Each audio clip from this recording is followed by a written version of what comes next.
गुनाहों पे हूँ शर्मिंदा, इलाही दर गुजर कर दे। बड़ा मुजरिम हूँ मैं तेरा, इलाही दर गुजर कर दे।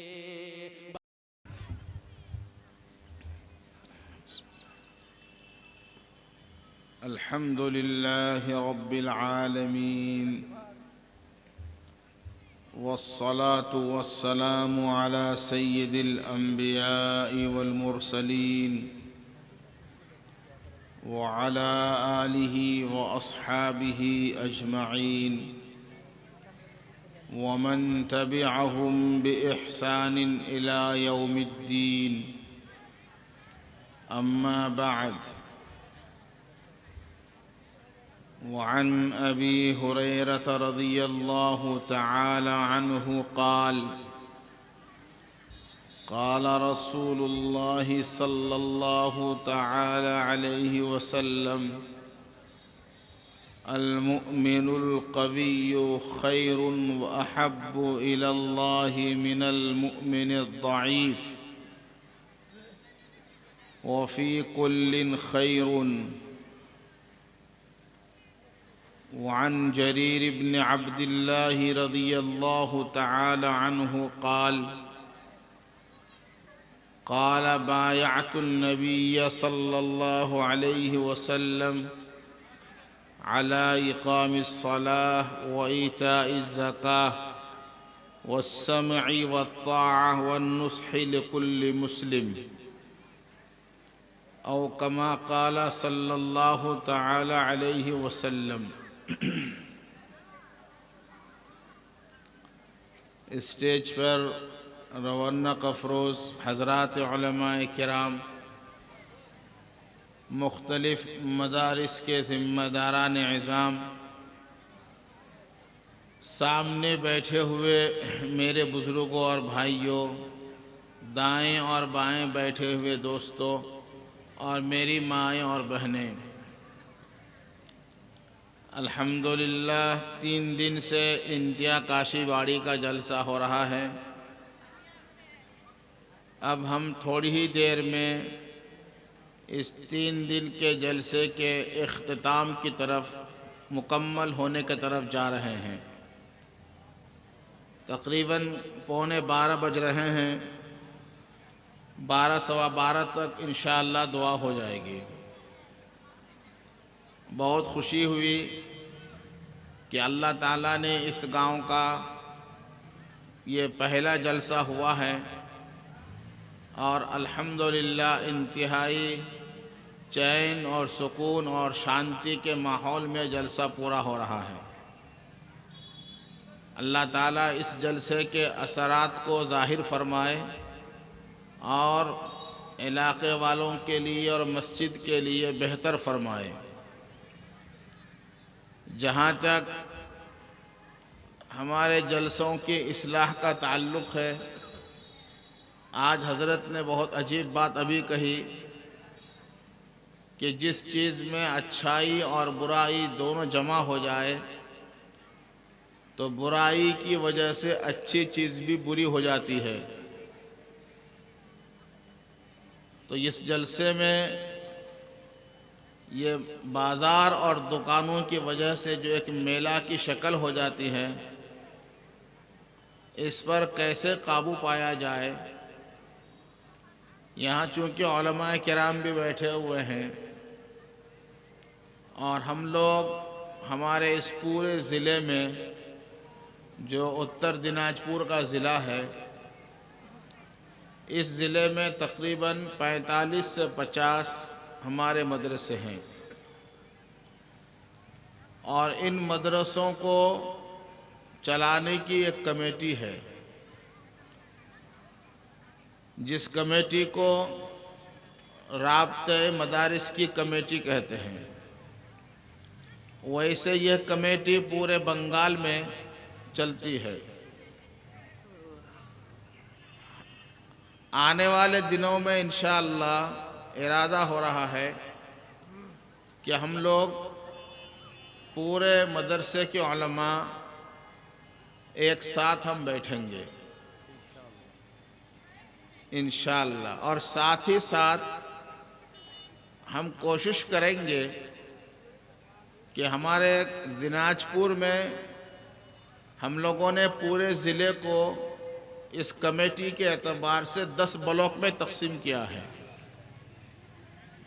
इधर करंदगी थाना से लेकर दासपाड़ा तक हमारी इस कमेटी के तहत इसके 10 ब्लॉक हैं, और इसकी एक कमेटी है राब्ते के साथ साथ जमीयत उलमा की।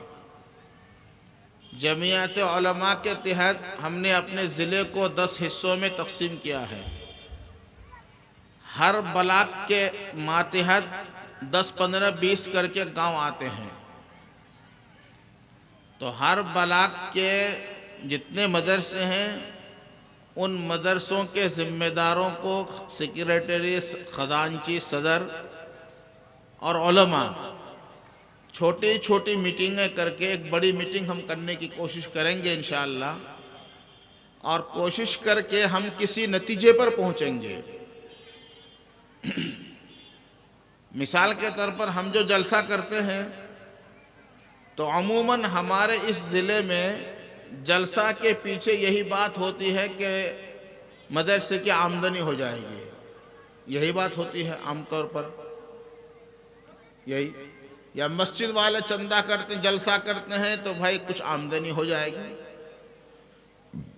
तो जाहिर बात है कि जलसे की 3 महीने पहले से हम लोग चंदा शुरू करते हैं। जब जलसे के 3 महीने पहले से चंदा करते हैं और जलसा होने तक चंदा और खर्चा सब बराबर होकर कहीं 1 लाख, कहीं 50,000 ऐसे ही बचता है। मेरे ख्याल से यही होता है।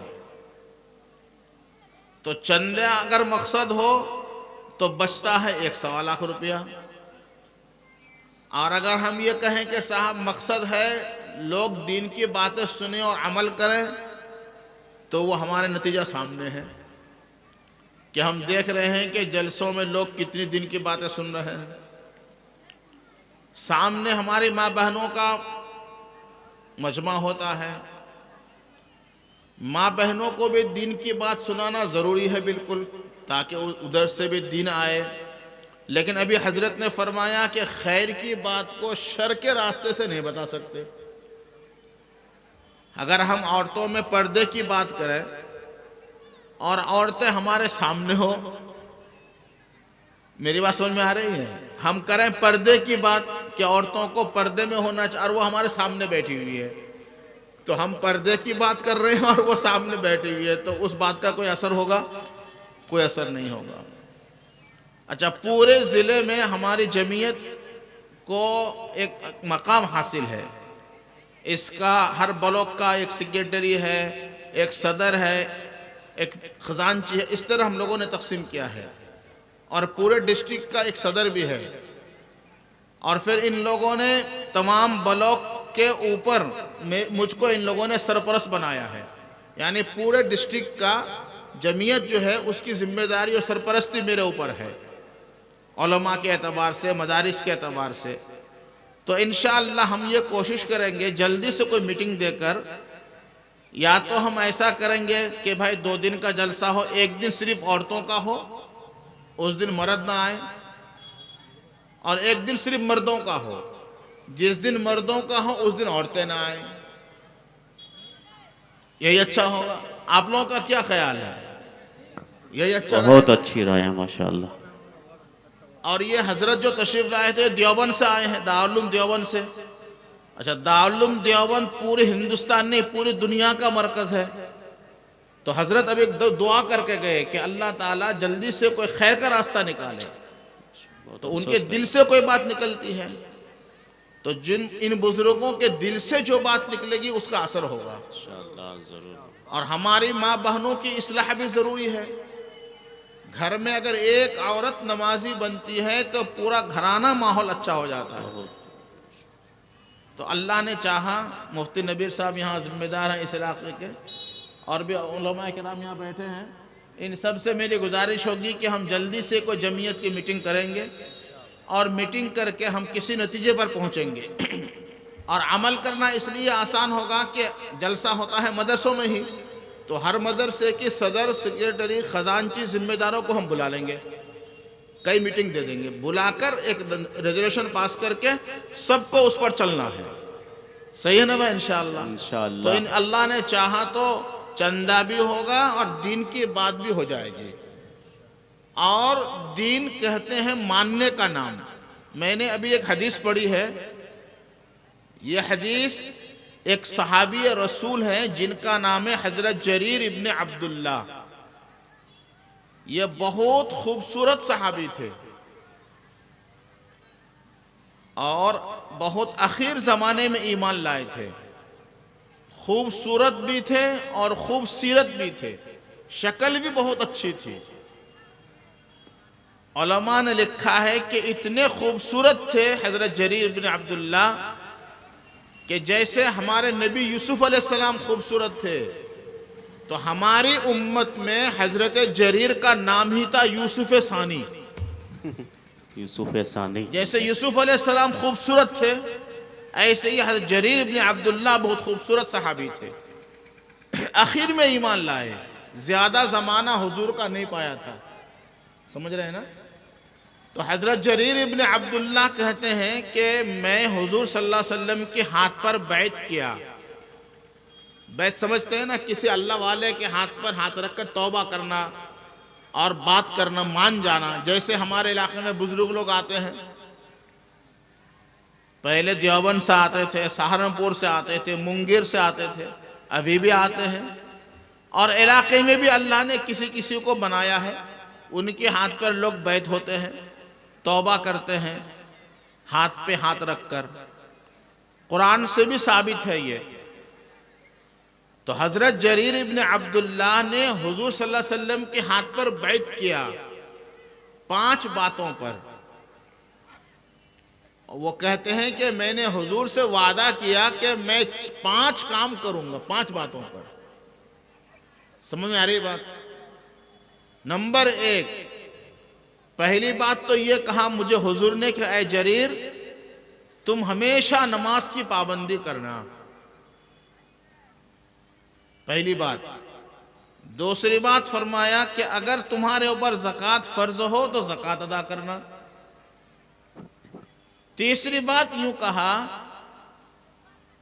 कि तुम्हारे बड़े, तुम्हारे समाज में जो कोई बड़ा बात कहे, यानी कोई तुमसे जो बड़ा है वो जो बात कहे उसकी बात को सुनना और उस पर अमल करना। अला सम्इ व ताअ।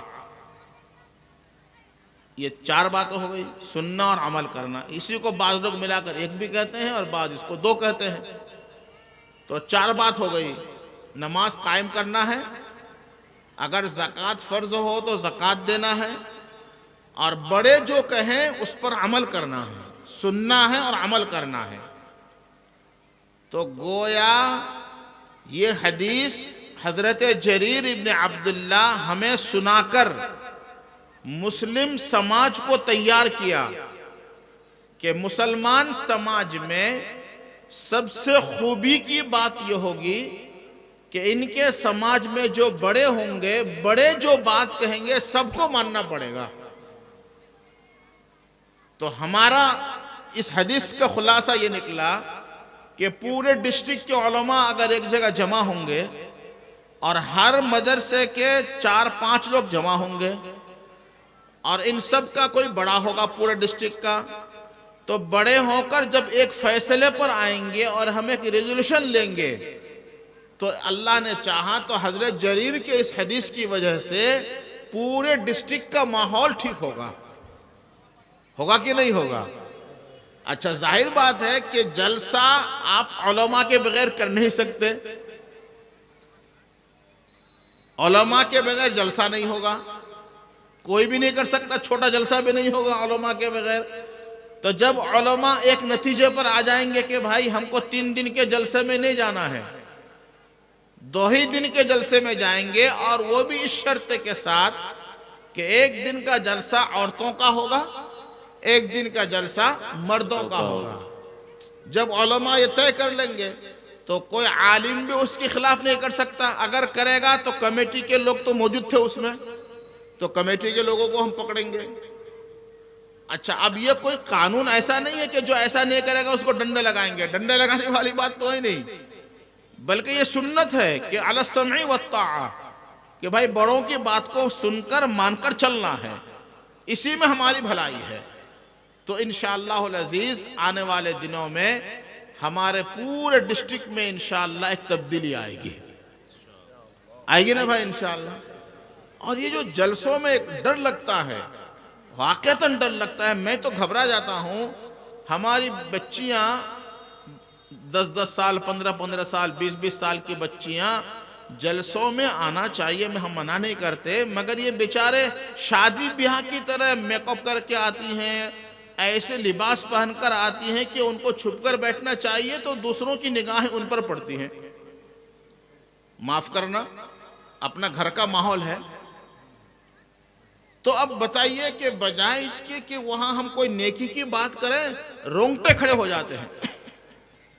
मैं आपको एक अजीब बात सुनाता हूं। आज से चंद साल पहले पूर्णिया में, कटिहार में, किशनगंज में केरला से 22 औरतें आई थी लोगों को क्रिश्चियन बनाने के लिए। केरला से कितनी औरतें आई थी? 22। ईसाई लोगों को बनाएंगे, वो औरतें आई थी मेहनत ट्रेनिंग लेकर। अच्छा, वो औरतें जो आई हैं उसने पूर्णिया में मेहनत की। मैं जिस बात को समझाना चाहूंगा अभी, उसको समझिएगा ध्यान से आप। उसने मेहनत किस तरह शुरू की औरतों ने कि मस्जिद के जो इमाम लोग थे या कोई मदरसे के जो उस्ताद थे, मस्जिद और मदरसे के उस्तादों की तनख्वाहें तो कम होती हैं, 5,000 6,000। उस वक्त 10 साल पहले की बात है, अभी थोड़ा ज्यादा हुआ है। तो ये केरला से जो औरतें आई थी, ये इमाम की बीवियों के पास पहुंची और उनकी बीवियों से कहा कि देखो, तुम्हारे शौहर की तनख्वाह तो बहुत कम होती है, हम लोग केरल से आए हैं, तुम ऐसा करो कि हम तुमको कुछ काम देते हैं समाज का, तुम इन कामों को करो और हम तुमको उसके बदले में 6-6 हज़ार रुपया महीने में देंगे। तो इन औरतों ने पूछा क्या काम है? तो कहा काम यह है कि देखो, जो गरीब लोग हैं उनको कुछ सामान तकसीम कर दो, तुम्हारे मोहल्ले में कोई बीमार आदमी है तो उसको कुछ दवाई पहुंचा दो। तो देखने में तो बहुत अच्छा लगा। इस तरीके से उन औरतों पर मेहनत करके 1 महीने में, 2 महीने में उनका मिजाज माल का बना दिया। शुरू में पैसों के जरिए से। अब वो इमाम साहब जो मौलाना हैं, उनकी बीवियां पैसे लेकर उन औरतों के ताबे हो गई, उनके खादिमा की तरह हो गई वो। जब इन औरतों ने देखा कि इनकी औरतें हमारे हाथ में आ गई हैं, तो अब इन औरतों ने इन औरतों से कहा कि देखो, तुम्हारे जो शौहर है मौलाना साहब, इमाम साहब, हम उनको भी काम देते हैं। अच्छा, उनको क्या काम देंगे? कि भाई वो मर्दों में काम करें, कि जो बूढ़े लोग हैं उनकी देखभाल करें, गांव में कोई बीमार पड़ गया तो उसको डॉक्टर के यहाँ ले जाएं, अच्छा काम है। तो उसको क्या दोगे? कि उसको भी पैसे देंगे। अब 6,000 दिया औरतों को और 6,000 दिया उस औरत के शौहर को, तो कितने हो गए? 12,000। अब क्या हुआ जानते हैं? कुछ दिनों के अंदर वो जो मुसलमान औरतें थीं, इन मुसलमान औरतों के दिलों में इन ईसाइयों की मोहब्बत घुस गई। पैसे का मामला था। अब औरतों से आगे बढ़कर उनके शोहरों के दिल में भी बात चली गई। अब करीब था कि ये जो असल इनका मामला था, असल मामला क्या था इनका? बोलिए, ईसाई बनाना। इस तरह मेहनत करके इनको अपनी तरफ ये मुतवज्जह करने वाले ही थे कि ये राज लोगों में खुल गया कि ये लोग तो केरल से आए हैं और इस तरह मेहनत करके लोगों को क्रिश्चियन बनाना चाहते हैं। अब वहां पर एक मौलाना एक दाई थे बहुत बड़े, उनका नाम भी मुझे याद है लेकिन किसी हालात की वजह से नाम नहीं लूंगा। उनके पास ये बात पहुंच गई और वहाँ एक जमात आई हुई थी। उस जमात वालों ने उनसे कहा हकीम साहब से कि हकीम साहब, हमारे इलाके में केरला से इस तरह कुछ औरतें आई हुई हैं और उन औरतों को मेहनत करने के लिए दिया गया है समाज को ईसाई बनाने के लिए। तो उस हकीम साहब ने कहा कि ऐसा करो, उन औरतों में से 2 औरत को तुम लोग पर्दे में बुलाओ। अब आपको असल बात बताना चाहता हूं मैं। उन औरतों को तुम कमरे में बुलाओ और समाज का 2-1 आदमी रहेगा और मैं रहूंगा और वहां कोई नहीं रहेंगे, हम उनसे बात करेंगे। चुनांचे वो और 2 औरतें आगे बैठी और वो हकीम साहब इधर बैठे, समझ रहे ना। अब जनाब इस हकीम साहब की केरला की उन दोनों औरतों से गुफ्तगू हुई, शुरू हुई। तो अब समझिएगा आप, जब गुफ्तगू शुरू हुई तो गुफ्तगू से पहले उन औरतों के सर पर 2 पट्टा था। हकीम साहब ने हमें खुद सुनाया कि मौलाना जब हमारी गुफ्तगू उनसे शुरू हुई तो सबसे पहले उन दोनों औरतों ने अपने ऊपर से दुपट्टा हटाकर सीने के हिस्से को जाहिर कर दिया, सीने के हिस्से को जाहिर कर दिया। हम तो समझ गए मंशा उसका क्या था। इनको, इन औरतों को ट्रेनिंग दिया गया था ऊपर से कि अगर किसी मौलाना से तुम्हारी गुफ्तगू का मौका मिल जाए तो तुम अपने बदन के हुस्न को जाहिर करना और उनकी आंखें तुम्हारे हुस्न पर पड़ जाए। जो ही उनकी आंखें तुम्हारे हुस्न पर पड़ जाएंगी तो इनका कनेक्शन इनके खुदा से टूट जाएगा। इनका कनेक्शन अल्लाह से, इनके जो खुदा है उनसे टूट जाएगा और इनकी निगाहें तुम्हारे तरफ आ जाएंगी। तो इनके साथ जो इनकी मदद होती है अल्लाह से, ये मदद इनका खत्म हो जाएगा। और मुसलमानों को जो फख्र है या हिम्मत है वो अल्लाह की मदद के साथ है और अल्लाह की मदद का रास्ता उसके दिल और आंख की सफाई थी। अब जब ये गुफ्तगू होगी तो उस गुफ्तगू में उनकी आंखें खयानत करने की वजह से अल्लाह की मदद से रुक जाएगी, तो तुम्हारा काम बन जाएगा। समझ गए बात को। हकीम साहब तो समझदार आदमी थे, उन्होंने फौरन एक बात कही। वो कहने लगी कि बहन देखो, तुम इतनी दूर से आए हो, तुम तो हमारी बहन की तरह हो। अब जो बहन होती है, बहन को तो पर्दा करना चाहिए। तुम एक हमारी बहन की तरह हो, दूर से आए हो, बहन की तरह बैठो। बहन ऐसा खुल के थोड़ी बैठता है भाई के सामने। ये भी समझदार थे। बहन की, तुम मेरी बहन हो, बहन है, खाला है, फूफी है, माँ है, बाप के सामने, भाई के सामने ऐसा खुला थोड़ी बैठता है। खुलकर इत्मीनान से बैठो। उसने जो हकीम साहब ने ये बात कही तो वो सीरियसली हो गई और फिर दोबारा ऐसा होकर बैठ गई। बात समझ गए आप मेरी? यानी देखिए, हकीम साहब समझदार थे, वो इसके हरबे को जानते थे।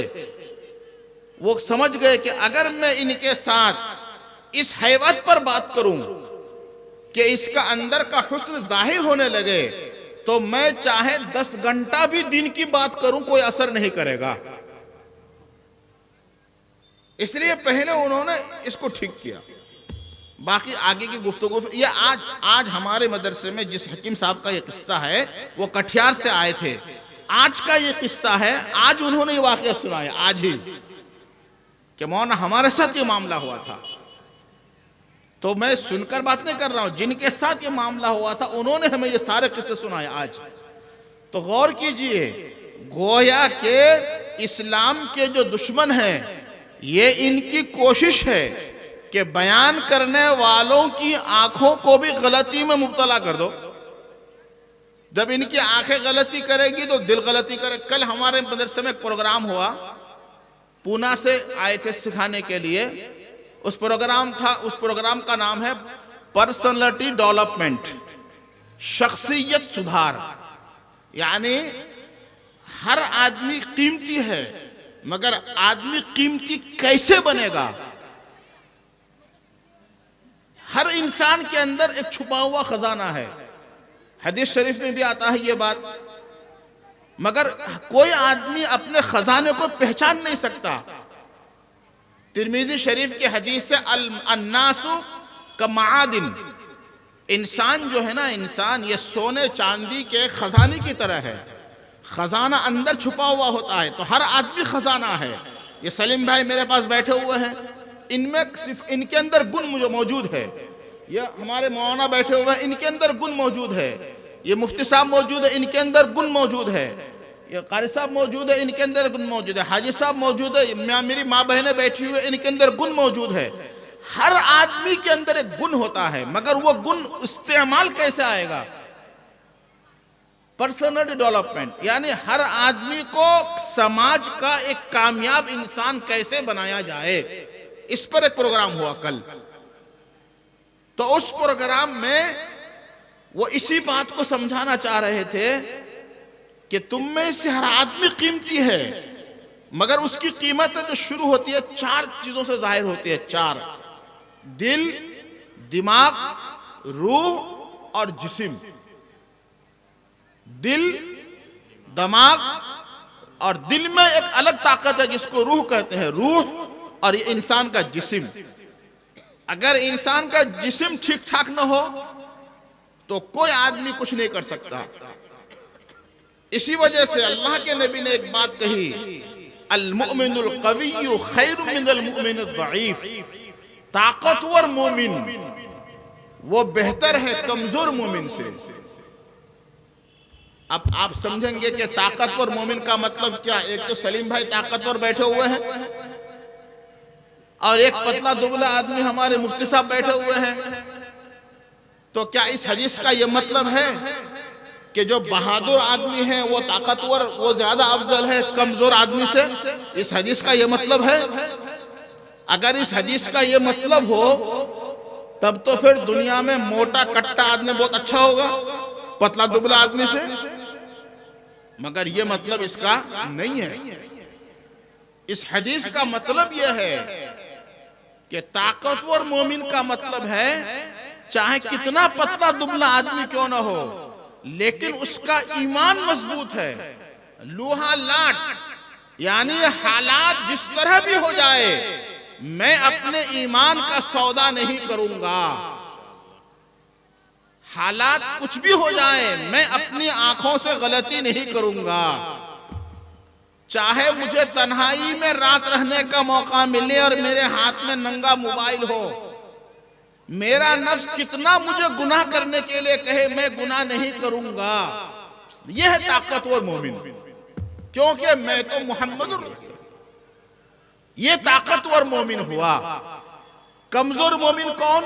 सेहतमंद है, तंदुरुस्त है, सब कुछ है, लेकिन रास्ते से कोई औरत जा रही है और आंखों से खता कर लिया, उसको देख लिया, तो देखने में कितना हट्टा कट्टा हो, मगर नबी के जबान में वो मोमिन कमजोर है। उसको अपने हाथ पैर पर कंट्रोल नहीं है, वो कमजोर हो गया। अल्लाह के नबी ने फरमाया कि ताकतवर मोमिन यानी जिसको अपने ईमान की हिफाजत का पूरा कंट्रोल हो, वो अफजल है किससे? उस कमजोर आदमी से, चाहे देखने में कितना हट्टा कट्टा हो मगर गुनाह के ऊपर वो बच न सके। एक वाकया सुनाता हूं। एक सहाबी है हजरत अब्दुल्लाह इब्ने हुज़ाफा सहमी, समझना ठीक से, हजरत अब्दुल्लाह इब्ने हुज़ाफा सहमी बेहतरीन सहाबी थे। भाई मस्तूरात की तरफ मुसलसल एक बच्ची है या कौन है वो इधर बार बार वो छोटा वाला टॉर्च होता है वो मारती रहती है। ये बहुत गलत तरीका है। ये कोई इश्क लड़ाने की महफिल नहीं है, ये जलसा है, दीनी जलसा है। ये दरबारे मुस्तफ़ा है, यहाँ आए जिसका जी चाहे। ये दरबारे मुस्तफ़ा है, यहाँ आए जिसका जी चाहे, न आए वो आतिशे दोज़ख में जाए जिसका जी चाहे। ज़बरदस्ती किसी को नहीं बुलाया गया है। ये भाई खुशी का सौदा है। यहाँ आपको इत्मीनान से उलमा की बातें सुननी पड़ेंगी, और जितने देर तक आप यहाँ बैठेंगे इस मजलिस के वक़ार को मलहूज़ रखना पड़ेगा। मुसलसल कुछ नौजवान बच्चे इधर उधर इधर ताक रहा है उधर ताक रहा है, ये क्या तरीका है भाई। अगर ऐसी जगहों में आकर भी हम गुनाह से न बच सके, अपने दिल पर कंट्रोल न कर पाए, तो फिर ये वही बात और वही मिसरा सादिक आएगा। इससे पहले भी मैंने कहा था कि कितना दुश्वार है फितरत का बदलना। यूसुफ मोहतमिम साहब, कितना दुश्वार है फितरत का बदलना। यूसुफ, लोग काबा गए मगर दिल से बुराई न गई। फितरत से इंसान मजबूर होता है। शायर ने कहा कि काबा तक भी पहुंच जाएगा, लेकिन दिल में अगर बुराई का दाइया होगा, वो दिल से जब तक नहीं निकालेगा, फितरत से मजबूर हो जाता है आदमी। तो भाई ये जलसा है, यहाँ अपने ज़हन दिमाग को पाक साफ करके बैठिए, तब जाकर इंशाअल्लाह इन बातों पर हम अमल कर पाएंगे और ये हमारे लिए ज़रिया नजात बन पाएगा। तो आप लोग एक बात बता दीजिए, मैं दुआ करके बात खत्म कर दूं या बात को पूरी कर दूं? बात पूरी कर दूं तो मेरी एक बात माननी पड़ेगी। मानेंगे? आप लोग अपनी जगह से आगे आ जाइए, सब एक जगह जमा हो जाइए, दुआ कर लूंगा, नहीं तो फिर दुआ करके खत्म कर दो। ये लोग तो हटे, चश्मे वाले भाई साहब इधर आ जाओ, और आप लोग कुर्सी लेकर सामने आ जाइए। कोई कुर्सी मत छोड़िएगा, कुर्सी लेकर आइए, यहां सामने आ जाइए, कुर्सी मत छोड़ना। सलाउद्दीन भाई इधर, नहीं नहीं आगे आगे, ऐसा बैठे ना, देखेंगे इंशाल्लाह, मैं ऊपर हूं ना। हाँ आगे आ जाइए,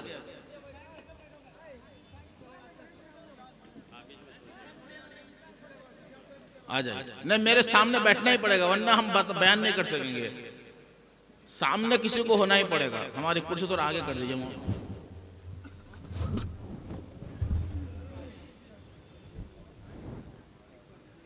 देखिए हम तो घर के आदमी, हम वक्त को बर्बाद नहीं करते, हम चाहते हैं कुछ काम हो। ऐसा नहीं है कि हम जाएंगे तो आप हमारे हाथ में 20,000 रुपए देंगे, हम चले जाएंगे यहाँ से। हम तो रोजाना सुबह को फिर यहीं आएंगे, तो हम चाहते हैं भाई हमारा टाइम काम पे लगे। क्या सही है ना? हम तो इलाके में मेहनत कर रहे हैं कि भाई इलाके में कुछ तब्दीली आए, जवान बच्चे भी सुधरे हैं, औरतें भी सुधरे, बूढ़े भी सुधरे। ये हमारे मकसद हम लोगों का। मैं वाकया सुना रहा था, हदीस सुनाया आपको कि ताकतवर मोमिन ये अफजल है कमजोर मोमिन से। ताकतवर का मतलब समझाया आपको कि जो गुनाह से बच सके वो ताकतवर है, और जो गुनाह से बच न सके वो कमजोर है। चाहे हट्टा कट्टा क्यों न हो, लेकिन गुनाह का ख्याल आया, कर लिया। रास्ते में जा रहा था और जो है जनाब गाने की मजलिस लग रही थी, घुस गया। तो देखने में चाहे बहुत अच्छा हो, मगर हदीस की निगाह में वो ताकतवर नहीं है। लेकिन वो बड़े में बूढ़े में बैठे वहां पर मेरे सामने सर हिला रहे हैं बार बार। वो उधर से जा रहे थे, देखा गाना की मजलिस है, वो नहीं गए अंदर कि नहीं, हुजूर ने मना किया है। हदीस में है कि भाई जिस कान से गाना सुनेंगे उसमें जहन्नम में शीशा पिघला कर डाला जाएगा। उसको याद आ गया, वो अंदर नहीं गया। तो वो कमजोर होकर भी ताकतवर है, क्यों? वो समझ रहा है कि मैं नबी का गुलाम हूं। तो इस पर मैं वाकया सुना रहा था आपको कि हुजूर पाक अलैहिस्सलातु वस्सलाम के चंद शागिर्द, जिनको सहाबी कहते हैं, एक इलाके में गए जिस इलाके में दुश्मन लोग रहते थे, उनसे लड़ाई हुई। अब इत्तेफाक ऐसा हुआ कि उस लड़ाई में जो दुश्मन की फौज थी, ये सहाबा किराम को पकड़कर लेकर चले गए, कैद कर लिया इनको। मुसलमानों का सरदार, उनका नाम था हजरत अब्दुल्लाह हुजाफी सहमी। इनको पकड़कर लेकर चले गए। अब लश्करों ने, ईसाई उनका बादशाह था, उसको खबर पहुंचाया कि जनाब हमने मोहम्मद साहब के शागिर्दों को पकड़ लिया है। समझ गए ना? कैद करके लाया है।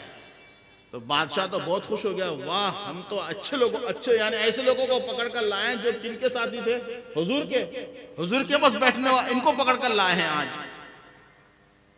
चुनांचे बादशाह ने कहा कि इनको मेरे सामने हाजिर करो, ईमान वालों को, सहाबा को इनको सामने हाजिर करो।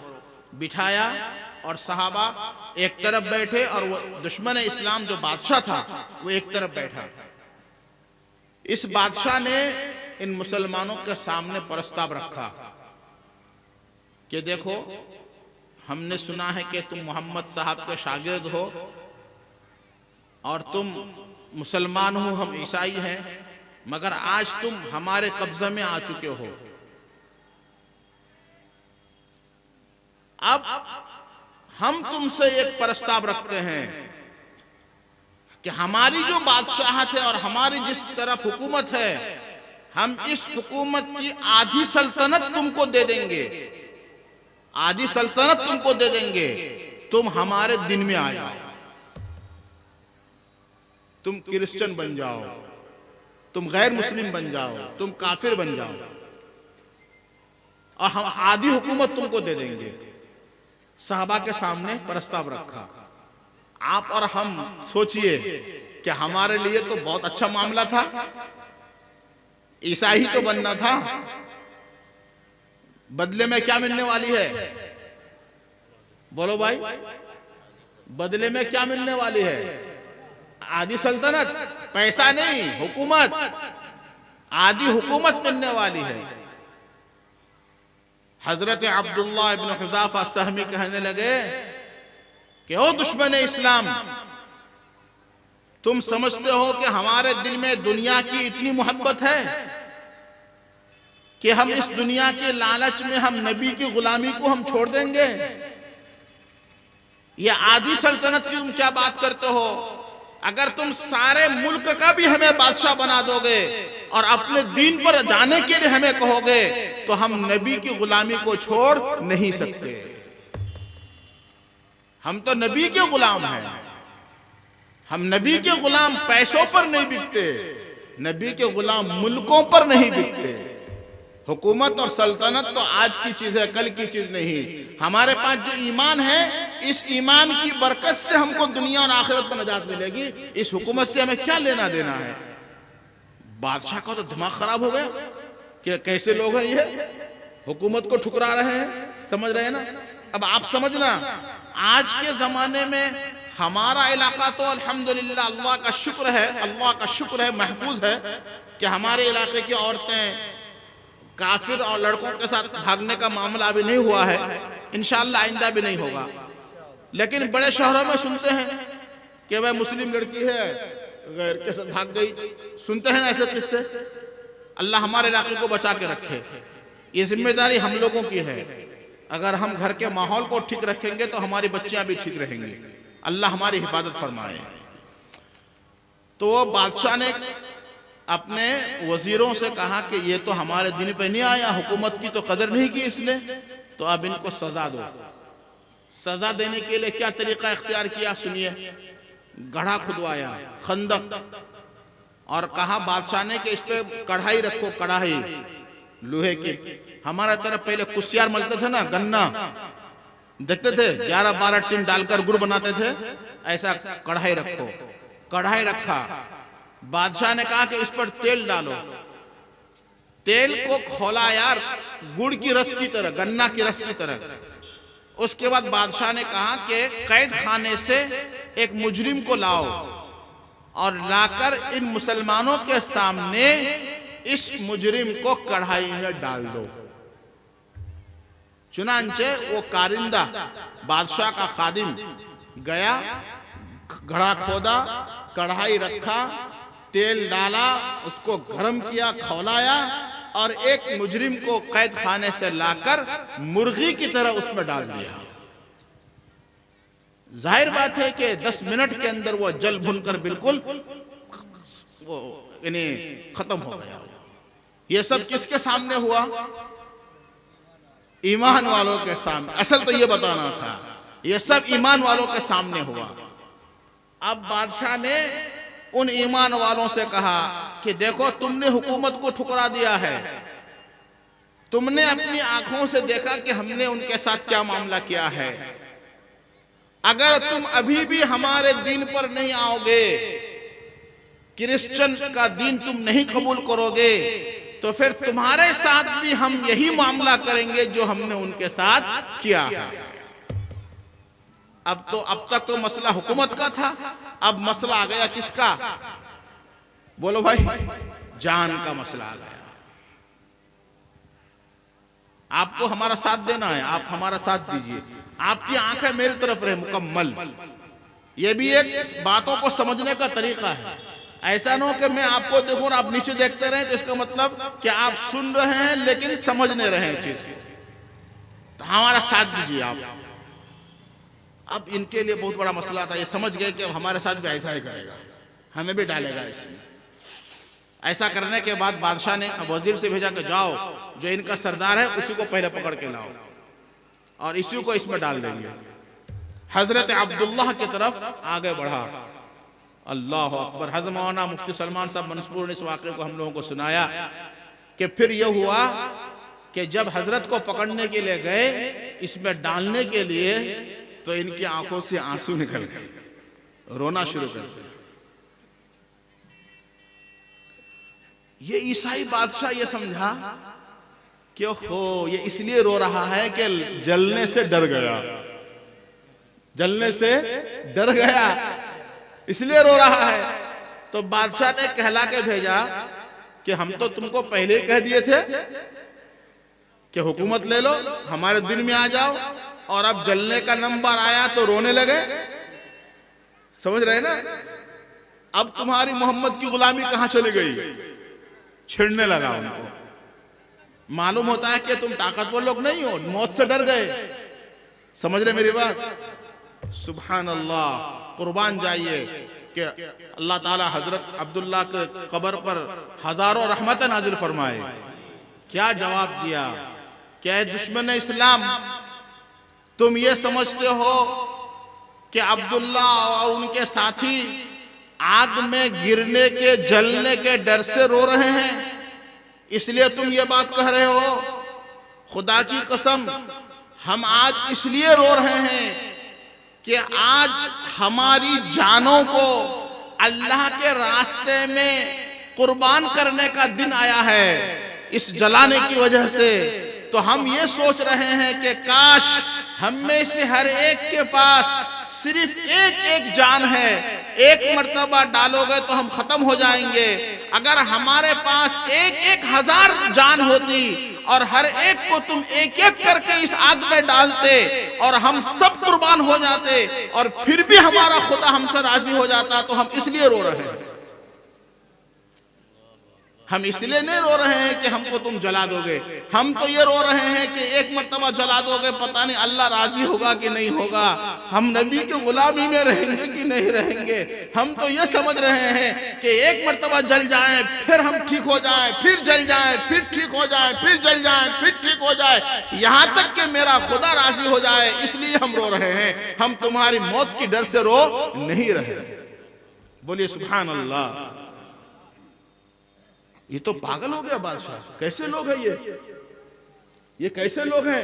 ये मोहम्मद के ऐसे गुलाम हैं ये। आप भी उन्हीं के गुलाम होना भाई। अरे हो भाई गुलाम, तो उस गुलामी का हक यह है कि कम से कम गुनाहों को छोड़ो, कम से कम बड़े बड़े गुनाहों को छोड़ो। छोड़ेंगे भाई इंशाअल्लाह। हाँ, बड़े गुनाहों को छोड़ो, कम आहिस्ता आहिस्ता छोटे गुनाह भी छूट जाएंगे इंशाअल्लाह। और सबसे बड़ा गुनाह क्या है मैं बताता हूं आपको, नमाज छोड़ना। लोग इसको गुनाह ही नहीं समझते। कमाल की बात है, झूठ बोलना गुनाह समझते हैं, गाली देना गुनाह समझते हैं, है भाई, लोगों को मारना गुनाह समझते हैं। सबसे बड़ा गुनाह नमाज छोड़ना है, अकबरुल कबाइर, इसको गुनाह नहीं समझते। तो अभी हजरत ने कहा कि भाई दूध में अगर एक गिलास दूध हो उसमें एक कतरा पेशाब गिर जाए तो वो गिलास का पानी आप पिएंगे? क्यों नहीं पिएंगे साहब? इसलिए कि उसमें पेशाब का कतरा गिर गया। अब हमारे घर में अगर 5 आदमी है, एक भी अगर बेनमाजी है तो गोया एक आदमी भी गुनाहों में मुब्तला है। तो एक आदमी अगर गुनाह में मुब्तला है तो 4 अगर हम गुनाह नहीं भी कर रहे हैं तो एक की गलती की वजह से चारों फंसेंगे। जैसे एक गिलास पानी है, तो अगर एक गिलास पानी मुकम्मल 3 हिस्सा पानी हो, एक हिस्सा खाली पेशाब हो, तो वो तो 3 हिस्सा भी बेकार गया ना। तो यही हाल हमारा है। अगर घर में 4 आदमी है, 3 बेनमाजी मगर एक बेनमाजी है, तो फजाइल अमाल में तो आप ये पढ़ते हैं कि एक आदमी भी अगर बेनमाजी हो तो उसकी नहुसत की वजह से सारा इलाका खराब होगा, है ना फजाइल अमाल में ये बात। तो फिर हमारे घरों में चैन सुकून शांति कहां से आएगा। और एक नई बीमारी आजकल चल पड़ी, नौजवान बच्चे बाहर जाते हैं, आकर क्रिकेट का मैच खेलते हैं और पूरी रात उसमें लगाते हैं और रात भर दंगा मस्ती करते हैं। खुदा भी नाराज, अल्लाह का रसूल भी नाराज, और कोई समझाने के लिए जावे तो कोई उसकी बात नहीं मानता। और हालांकि मैंने हदीस सुनाया जरीर इब्न अब्दुल्लाह की कि हुजूर के हाथ पर मैंने बैत किया था कि जो हमारे बड़े कहेंगे हम उसको मानेंगे। ये ईमान का सबसे बड़ा काम है कि बड़े जो हैं उसको मानना है। तो जनाब बादशाह ने देखा कि ये तो इस पर भी तैयार नहीं है, कढ़ाई पर जलने के लिए भी तैयार है ये लोग, मगर ईमान को छोड़ने के लिए तैयार नहीं। तो बादशाह ने कहा कि अच्छा एक काम करो, आखिरी दर्जे की बात है, अगर बचना चाहते हो तो तुम मेरे पेशानी को बोसा दे दो। अगर तुमने मेरे पेशानी का बोसा दिया तो हम तुमको छोड़ देंगे। तो ये बहुत हल्की बात थी। हजरत अब्दुल्ला ने कहा कि अच्छा सिर्फ मुझे छोड़ोगे कि मेरे तमाम साथियों को छोड़ दोगे अगर मैं ऐसा कर लिया। यह किस्सा हजरत फारूक आजम के जमाने का है। जब मदीना में हजरत फारूक उस वक्त बादशाह थे, उमर फारूक, उनके जमाने का किस्सा है ये। तो बादशाह ने कहा कि नहीं, अगर तुमने मेरे पेशानी का बोसा ले लिया तो तुमको और तुम्हारे सब साथियों को हम छोड़ देंगे। तो हजरत ने उस वक्त इस्तिखारा किया और मशवरा किया दिल में, और मशवरा करके ये तय किया कि चलो अगरचे ये काफिर है लेकिन हम बड़े का इज्जत कर सकते हैं, अगर इसके इकराम की वजह से सबकी जान बच जाएगी तो ये कोई गलत नहीं है। ये उठे और उठकर उस बादशाह के पेशानी को बोसा दिया और इस तरीके से इज्जत के साथ अपने सब साथियों को लेकर वहां से रवाना हो गए मदीना। सबकी जान बच गई। बस समझ में आ गई ना, सबकी जान बच गई। इधर सुनिए क्या हुआ। ये लोग जब मदीना पहुंचे तो हजरत उमर फारूक रजी अल्लाह ताला अन्हु को पता चल गया। अच्छी तरह समझना बात को। हजरत उमर फारूक ने पूरे मदीने में ऐलान कर दिया कि मैंने सुना है कि अब्दुल्ला अपने साथियों को एक बादशाह के पेशानी को बोसा देकर सबको बचा के ले आया है, ठीक है ना। तो हजरत उमर ने मदीने में ऐलान कर दिया कि मदीने का हर आदमी बाहर निकले और बाहर निकलकर हर मुसलमान हजरत अब्दुल्ला की पेशानी को बोसा दे। चुनांचे मदीने का उस दिन हर सहाबी अपने घर से बाहर निकला और निकलकर हजरत अब्दुल्ला की पेशानी को सबने बोसा दिया कि ये वो आदमी है कि जिसने हुकूमत को ठुकराया और जिसने मौत की परवाह नहीं की और एक बोसा देकर अपने साथियों को बचा कर ले आया। तो मदीने के तमाम मुसलमानों ने उस मुसलमान के सर पर बोसा दिया। सुभान अल्लाह। मैं क्या बात अर्ज कर रहा था आपसे, मैं ये कह रहा था अल मुमिनुल कवी खैरुम मिनल मुमिनिद दईफ। ताकतवर मोमिन ये अफजल है कमजोर मोमिन से। ताकतवर मोमिन का मतलब क्या कि जब गुनाह का मौका आए तो गुनाह के मौके से जो आदमी बच सके वो ताकतवर है, और गुनाह के मौके पर जो आदमी बच न सके वो कमजोर है। आज के जलसे का सबक इतना ही है कि हम सब ताकतवर बनना चाहते हैं। क्या मैं बनना चाहते हैं? इंशाअल्लाह सब ताकतवर बनना। हमारी ताकत किसमें है? क्या बोलो? वर्जिश करने में, फुटबॉल खेलने में नहीं, गुनाहों से बचने में। गुनाहों से बचने में। तो आज तक तो हम गुनाह से नहीं बच सके। अब इरादा कर रहे हैं कि आइंदा गुनाहों से बचेंगे। इरादा कर रहे हैं ना, तो ये तो अब आइंदा का मसला हुआ कि आइंदा गुनाह से बचेंगे। पीछे जो गुनाह हो गया उसका क्या होगा? जो पीछे गुनाह हो गया उसका क्या होगा? आइंदा तो नहीं करेंगे ना। हाथ उठाकर तौबा करो सब। पहले हाथ उठाकर ये बोलो कि आइंदा नहीं करेंगे। आइंदा नहीं करेंगे ना इंशाअल्लाह। देखिए मैं इधर से जाते आते रहता हूँ, अगर किसी को देख लिया तो गाड़ी रोक के पकड़ लूंगा। इंशाअल्लाह। फिर उस वक्त फिर कोई शिकायत मत करना, हजरत को कहाँ पकड़ के ले जा रहे हैं। तो आइंदा तो नहीं करेंगे। पिछले का क्या होगा? हमारे नबी पर कुर्बान जाइए। सुभान अल्लाह। कुरान के अल्फाज देखिए, 24 पारे में है, या इबादी अल्लदीना असरफू अला अनफुसिहिम ला तक़नतू मिर रहमतिल्लाह इन्नल्लाह यग़फिरुज़्ज़ुनूब जमीआ इन्नहु हुवल गफूरुर रहीम। सुभान अल्लाह। क्या फरमाया अल्लाह? या इबादी अल्लदीना असरफू, मेरे वो बंदे जो गुनाह कर करके अपने ऊपर जुल्म कर चुके हो और अपने नामे आमाल को गंदा कर चुके हो, गुनाह कर करके जुल्म कर चुके हो, तो उसको क्या अल्लाह ने किस तरह पुकारा? मेरे वो बंदे। यानी गुनाह करने के बावजूद भी अल्लाह उनको क्या कह रहे हैं? मेरे। बोलो भाई, मेरे। यानी उनको निकाला नहीं कि तुम मेरे नहीं हो, कुर्बान जाइए अल्लाह। एक बाप भी, हाजी मुबारक साहब बैठे हुए हैं, इनके 5 बेटे हैं मिसाल के तौर पर, 4 बेटा अगर फरमा बरदार हो, एक बर्दा अगर न माने बार बार, तो क्या कहेगा हाजी साहब? वो मेरा बेटा नहीं है, आज से वह मोर बेटा ना है, मोर बात नहीं मान चवाए। कहेंगे ना? नहीं कहेंगे। एक बाप जिसने उसको जन्म दिया है, बेटा अगर बार बार बात न माने तो बाप ऐलान करता है कि वो मेरा बेटा नहीं है। और अल्लाह ताला का करम देखिए, जिंदगी भर गुनाह करते करते गुजार दिया, जब उसको अपनी तरफ करने का नंबर आया तो क्या बोलता है? ऐ मेरे बंदे, मेरे बंदे। ये नहीं कहा कि तुम तो निकल चुके हो, अगर मेरा बनना चाहते हो तो पहले ये करो, बल्कि ये कहा कि नहीं, अभी भी तुम मेरे ही हो, अभी भी तुम मेरे ही हो। अब अगर आइंदा भी मेरा रहना चाहते हो तो बस एक काम कर लो, पिछले गुनाहों से तौबा कर लो, दिल से तौबा कर लो, और फिर आइंदा गुनाह न करने का इरादा कर लो। अल्लाह ताला तमाम गुनाहों को माफ कर देगा। एक वाकया सुनाकर दुआ कर दूंगा।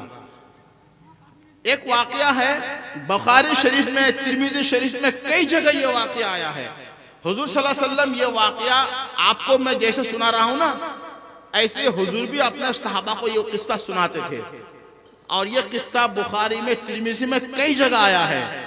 हुजूर सल्लल्लाहु अलैहि वसल्लम से पहले एक नबी गुजरे हैं, मूसा अलैहिस्सलाम। उनके जमाने में एक आदमी था, उनका नाम था किफल एक आदमी था, उसका नाम ही किफल था। बहुत गुनहगार आदमी था, हर गुनाह करता था, खुसूसन औरतों के साथ बुराई करने का बहुत आदी था। जिंदगी उसकी गुनाहों में गुजरी। एक मर्तबा एक औरत उसके घर आई और उसने अपना घर का दुख और दर्द सुनाया। तो किफिल ने कहा कि तुमको तो पता है कि मैं कितना खराब आदमी हूं, मैं तुमको 60 दिनार दूंगा, 60 सोने का सिक्का, लेकिन जो मेरी आदत है तुमसे गलत काम करने का, वो तुमको करना पड़ेगा। वो बेचारी औरत थी, उसको जरूरत थी, वो तैयार हो गई। हालांकि वो उसका आदी, वो औरत उसकी आदी नहीं, लेकिन घर वालों की हिफाजत के लिए भूख की परेशानी से तैयार हो गई।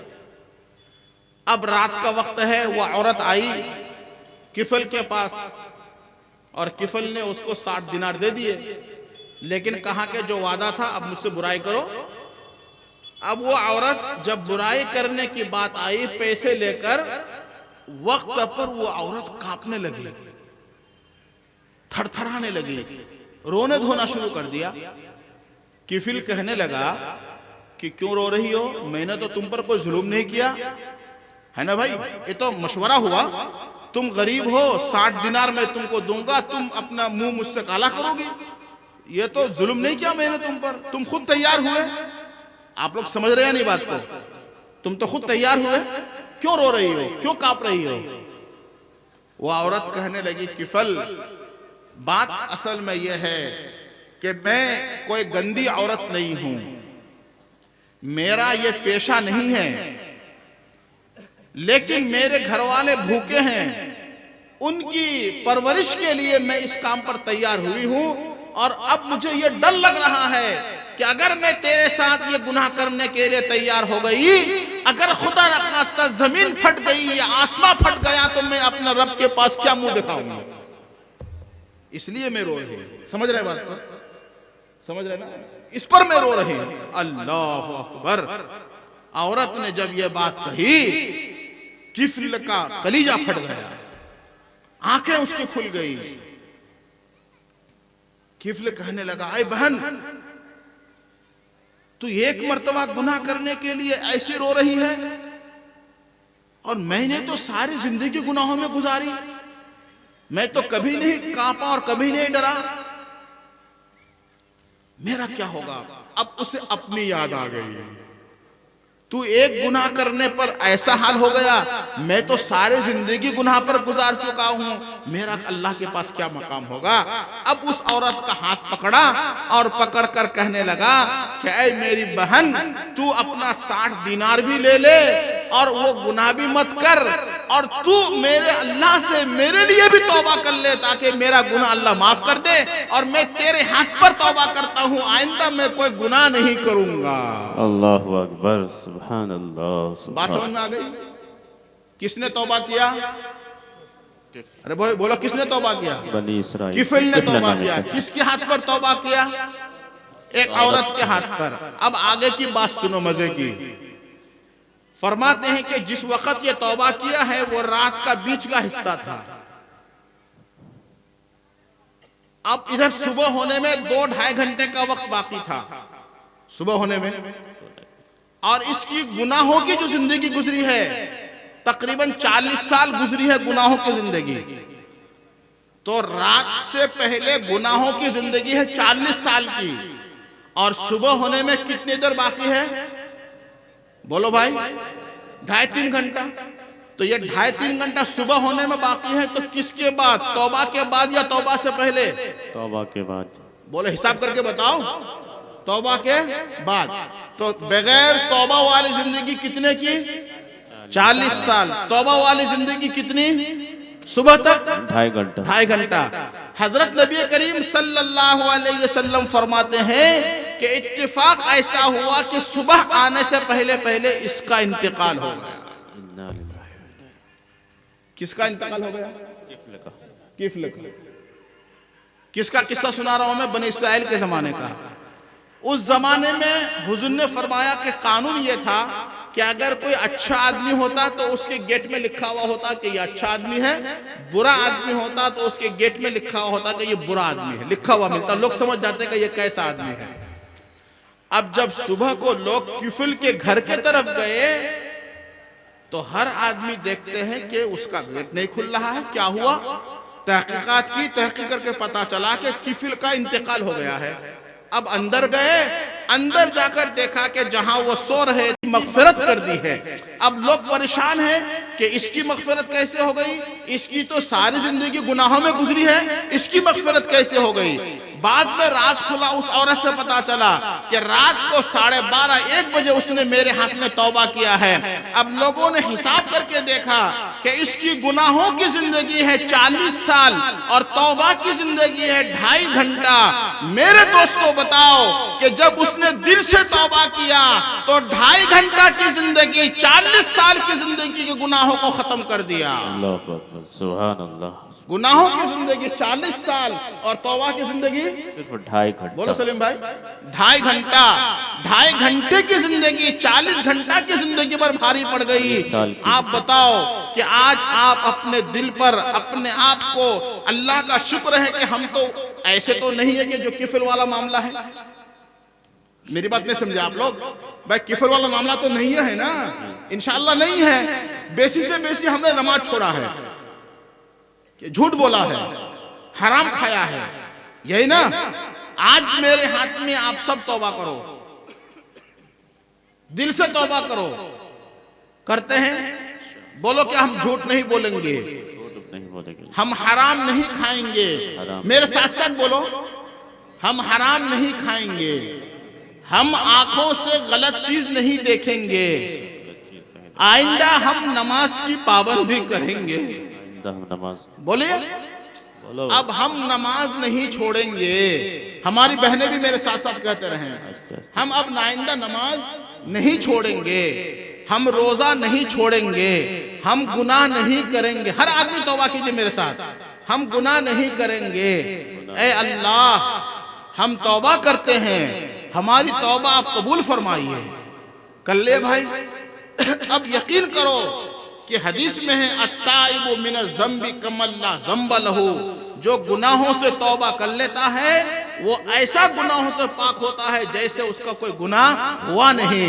आज की इस मजलिस में आप सब ने तौबा किया, आप यकीन करो कि आपका नाम आमाल गुनाहों से धुल गया है, आपकी जिंदगी अब पाक साफ हो गई है।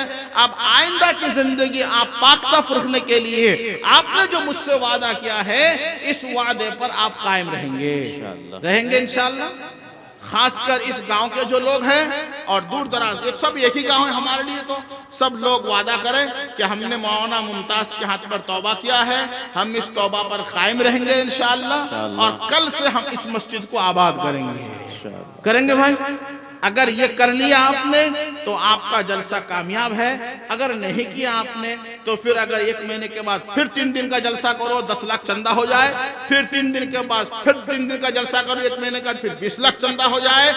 10 साल करते रहो, मगर अगर जिंदगी तुम्हारी नमाज पर नहीं आई तो ये जलसा ही जलसा रहेगा, जिंदगी में कोई तब्दीली नहीं आएगी। तब्दीली लाने के लिए तौबा करना ही पड़ेगा, और तौबा करके अच्छी जिंदगी गुजारने की नियत करनी पड़ेगी। करते हैं भाई, अल्लाह ताला अमल की तौफीक अता फरमाए।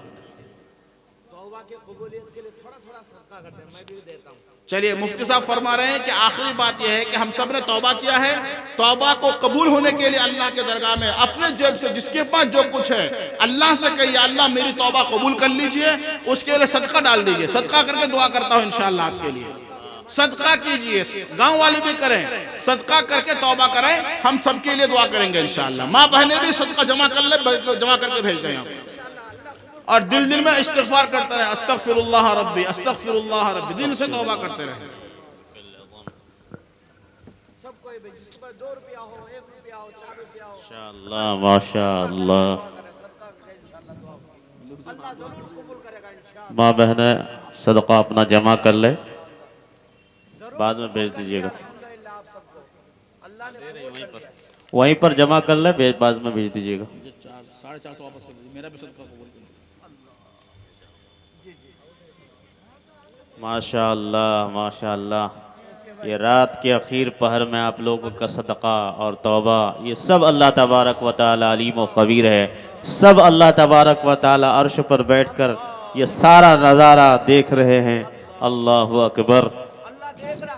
अल्लाह हम सब के हालात को बदल दे। सदका भी कर रहे हैं, सदका से इलाज, अपने दिल का इलाज आज सदका से कर रहे हैं मेरे भाई। अल्लाह ताला, हदीस में आता है सदका अल्लाह के गुस्से को ठंडा करता है। बेशक बेशक, अल्लाह के गुस्से को सदका ठंडा करता है। सुभान अल्लाह। उम्र में बरकत होती है। अल्लाह का गुस्सा है, इस वजह से हमारी दुआएं कबूल नहीं होती। अल्लाह के गुस्से को ठंडा करने के लिए सदका करना है। सुभान अल्लाह सुभान अल्लाह। मैं काशीबाड़ी के लोगों को, खासकर इंडिया काशीबाड़ी के लोगों को दिल से मुबारकबाद देता हूँ कि आप हजरत ने जो वादा किया था कि हजरत आप जैसा कहेंगे इंशाअल्लाह हम लोग वैसा करेंगे। माशाअल्लाह आप हजरत ने वैसा ही किया। हमारे जो उलमा आए, आपने उनकी इज्जत की, ताज़ीम की, मेहमानों का भी इकराम किया।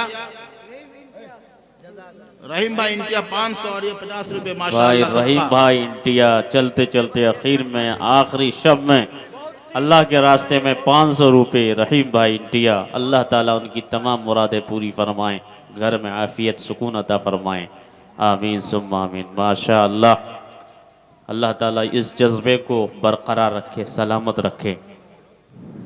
जब भी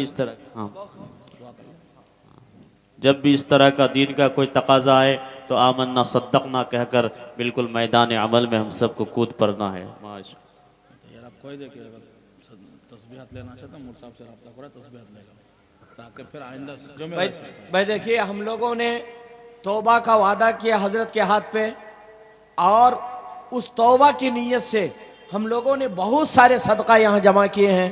हमारे इन सदकात को हमारी तौबा के लिए अल्लाह कबूल फरमाए।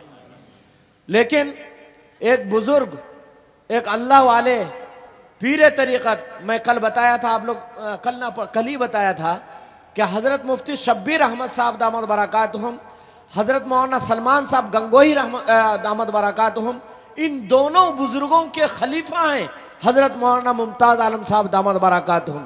अल्लाह का कितना करम है कि एक बुजुर्ग से खिलाफत के लिए आदमी को सालों साल रगड़ना पड़ता है, लेकिन अल्लाह का फजल है, उनका करम है और अल्लाह के कुरान और उनके दीन के लिए इनकी मेहनत का नतीजा है। अपने इस इलाके में हदीस की तालीम को लाकर इन्होंने इतना बड़ा नेक काम किया है कि दो दो बुजुर्ग अल्लाह वाले नेक इंसान, इनको दो दो बुजुर्गों ने खिलाफत अता फरमाई है। लिहाजा हम लोगों ने जो काम किया है इनके हाथ में अभी तौबा किए हैं और उस तौबा के लिए हमने सदक़ात जमा किए हैं। अगर आप में से मुबारक किस्म का